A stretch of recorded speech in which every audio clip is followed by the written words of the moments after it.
back to the channel. Today we'll be ranking Premier League stadiums for this year. This is based on our opinions and our opinions only. This is based on 5 different levels that we've atmosphere, noise, how good the stadium is, and you have. I haven't. That's what I've done now. So, let's start off with AFC Bournemouth. It is quite a small stadium. The fans do make they try to make a good enough atmosphere, but the only thing I don't like about this stadium is it's only got a capacity of 11,329, and that's the only thing that bothers me. Rock bottom, number 20. Oh, I put it at number 19. Is it because it's small? Yeah, I think that's why I put it there, because it's a small Yeah, stadium. it is quite a small stadium. Yeah. So, the next stadium is Arsenal with the Emirates. This stadium is really, really big. It's got a capacity of 60,260. That's huge. It was built in 2006 when Arsenal moved from Highbury to the Emirates. Highbury were really, really close to the pitch. The fans were really, really close and they made a brilliant atmosphere. Now this is the complete opposite. The fans are really far from the pitch and the average attendance just over 30,000, which is about half. And it isn't very good. Yet again, another low number, 19th. See, I put Arsenal at 10th. But I like the Highbury Stadium, but obviously this is now the Emirates Stadium. It is a whole lot bigger. Yeah, and I don't like the fact that the fans are too far away from the pitch. So 10th for me. Yeah, it is a lot bigger though. That's the very, very good thing about it. What's up next, Robert? It is Aston Villa. Oh well, there's absolutely no point. It's Villa Park. Having this conversation with Mummy. I'm sorry, Villa. You know where I'm going to put you. 20. Villa Park is a really old-fashioned stadium. It was built in the 1800s, and Aston Villa have used it for years. I know the fans don't they start leaving when they lose, and it's not the best, but but the ground is really old-fashioned, and I like that. I've got Aston Villa in 7th. So next, it is Brighton. The stadium is called the Amex. It is located just above Brighton and Hove, and it's quite a nice stadium on the outside. It has a capacity of 30,666, and the outside looks beautiful, but the inside, you got all the walls in the inside. It doesn't really look very nice. I've got Brighton in 14th. I've got Brighton in 18th. Just for no reason, and I don't like the look of the stadium. That's it. Yes, that's probably the only thing that will keep us. So the next one is Burnley with their Turf Moor ground. It's a really, really old ground. Let's start off with a little fact. Burnley is a really, really small town, and if you do the maths, if you see 4 people in Burnley, you wouldn't. And if the game would have been on the weekend, 3 of them would have gone to Turf Moor. How good's that? But the only thing that makes it not really good is the wooden seats. It's not good. 17th. I've got it at 17th too, for the same reason. Handshake number 1. Keep counting, guys. There's going to be quite a few in this episode. So next, it is Chelsea with Stamford Bridge. Okay. The fans make quite a bit of noise, which is good for Chelsea. And they have the 9th largest stand in England. That's amazing. Everything else, pretty good. I've got it in 6th. Capacity, 40,805. I've got Chelsea in 9th. Same thing? No reason, just in 9th. Okay. Next, it is Crystal Palace with their Selhurst Park. Selhurst Park. It's quite an old stadium. It is quite an old stadium. It has a capacity of 26,000 hang on, 26,408. And the really bad, the ground is a bit sketchy. It's not really the best. And they preserve the grass by putting garlic on it, which puts the opposition off. But the ultras are amazing. They do create quite a good atmosphere. I've got Crystal Palace in 11th. Really respectable. I'll put Crystal Palace at 16th. Small stadium, not really It a is a Premier small League stadium. So. Yeah, it's a bit sketchy, isn't it? I don't really like that. Next, it's Goodison Park, home of the Toffees, Everton. It's a really old ground. They moved into this ground after Liverpool started using Anfield. And the ground isn't the best. There are support pillars blocking most of the seats. And that's not a good thing when you want to see the pitch and you realise your seat's in front of a support pillar. No. And yet again, it's Everton. I've got Everton in 16th. Oh, I've got Capacity Everton. 39,791. Sorry, Robert. I've got Everton in 15th just because of two reasons. The pillars blocking people's view and because I'm a Liverpool fan and they're the opposition.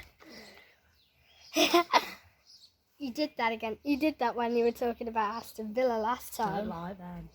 Me neither. Right, next it is Leicester City with the King Power Stadium.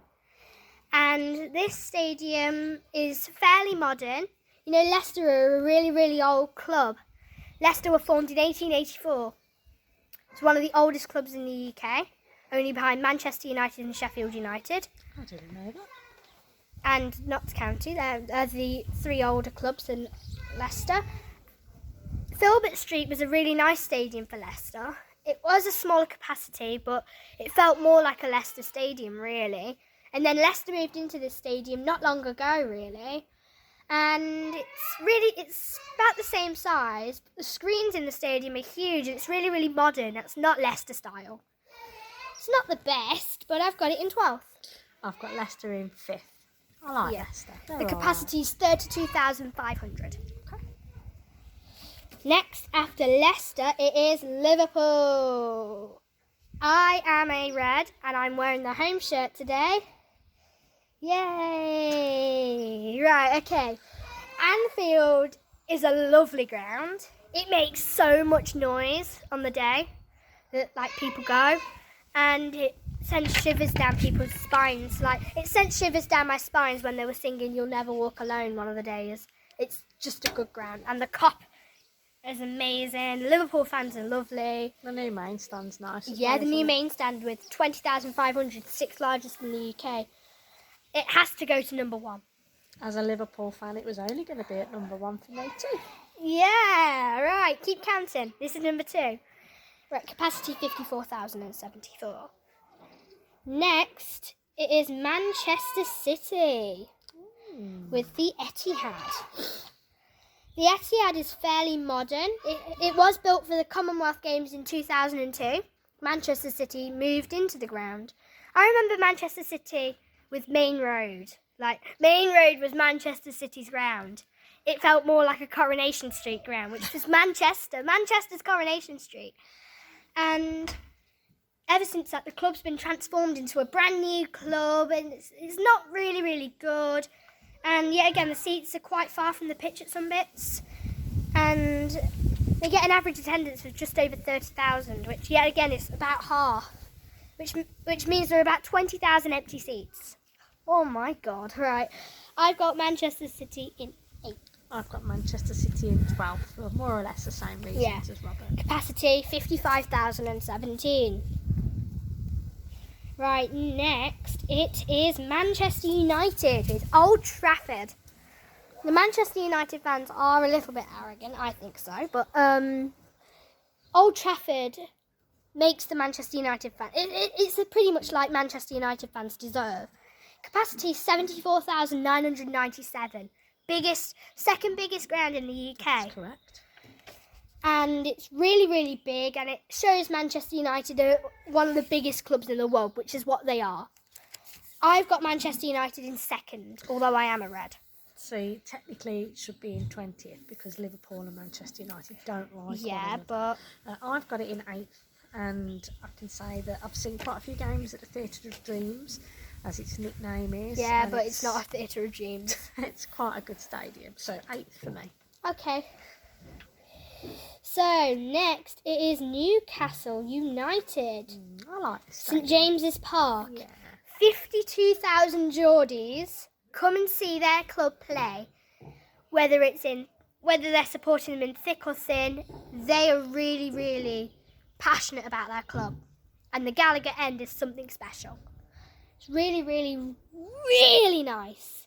Newcastle United, oh my God, what a stadium, 4th. Oh, I've got Newcastle United at 6th. Same thing? Yeah, I've enjoyed watching some games on TV where it's been based at St James's Park. It's a nice big stadium. Yeah, Really, really good. move with the times. I like it. Yes. And next it's Norwich City with Carrow Road. Norwich City. Ah, yes, okay. This stadium is pretty much like the right size for Norwich, because Norwich are a really small club, although it's in a nice big city in Norwich. And it's really, really nice. The only thing is the capacity, 27,000. It's about 27,544. And yeah, it's pretty good. Mr. Unlucky, unfortunately, 13. Ah, I've got it at 13th too. Oh my goodness. Number 3. Keep counting. I've told you. Right, after Norwich, I believe it's Sheffield United. Okay. With Bramall Lane, capacity of 37,297, which is huge. The Blades fans make this, like the atmosphere, it makes it a pretty hard game for the opposition. That's brilliant. And that's Sheffield United for you. 9th place. That's pretty respectable. I've got Sheffield United in 2nd place, and I think this season for me as watching and enjoying football. Sheffield have been the shock of the season. They've been the shock of the season, but They've made the opposition really suffer with their home games, which is really good. Yeah. Yeah. You said it for me. I didn't mean to, but okay. Next, it is Southampton with St Mary's, capacity 32,702.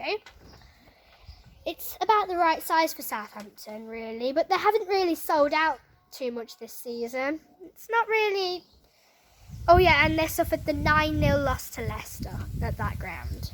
But then they got revenge on them at the King Power Arena. I've got it in a really respectable 10th place, middle of the road. I've got it in 14th. It's a bit dated. It's not dated, it's really modern. 14th. Okay. Right, next it's Tottenham Hotspur with their brand new ground.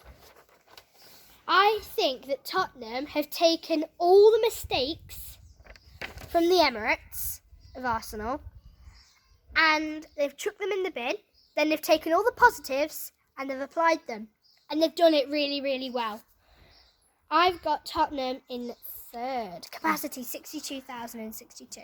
Put Tottenham in 4th. I watched a video about the stadium being made and I was impressed. Yeah, but they did open it really late. That's the only thing that bothered me. So next, it is Watford. Ooh, Watford. Yes, Watford. Vicarage Road. Capacity 20,400. Really, really, really small. Had to adjust the camera there, sorry. It's quite small for Watford, really. It did have a big upgrade on the Sir Elton John stand. But with everything else, it's not the best. We did lose 3-0 there. It's not bad, though. I've got Watford in 15th. I've got Watford in 11th. I think the stands are a bit too steep for me, but yeah, they look really, really steep. They do, don't they? They are quite steep. They tried to make it as tall as I can, but it's not done anything for me. Next it is West Ham. West Ham moved from the bowling ground to the London Stadium. Like with Arsenal, the bowling ground, you were really close to the pitch and the fans liked going there. And then this is yet again the complete opposite. This was made for the 2012 Olympics, and of course it had the racetrack when you run, and it's not. And I've seen some videos of the fans with binoculars to try and see the players. Yet again, it's a bowl, 18th. See, I quite like this stadium. I think it's. I like the design. I like the shape. Yes, okay, you probably have to use a pair of binoculars to watch a team play football, but I put it in 7th. That's quite respectable, actually. And to finish it off, it is Wolverhampton Wanderers with Molineux. And Molineux has been Wolves' ground for years. And the owners have upgraded this stadium loads of times, and I think they've done some brilliant upgrades to this stadium. And it's a really nice stadium. I've got it 5th, really respectable. Oh, I've got Wolves in 3rd. Okay, and that's a wrap. We've agreed 3 times today. That's the most ever. Hope you enjoyed the video. Make sure you like, share, comment, and subscribe to the channel, of course. Why wouldn't you? And we'll see you when we rank the Premier League badges for episode 5 of this series. Bye.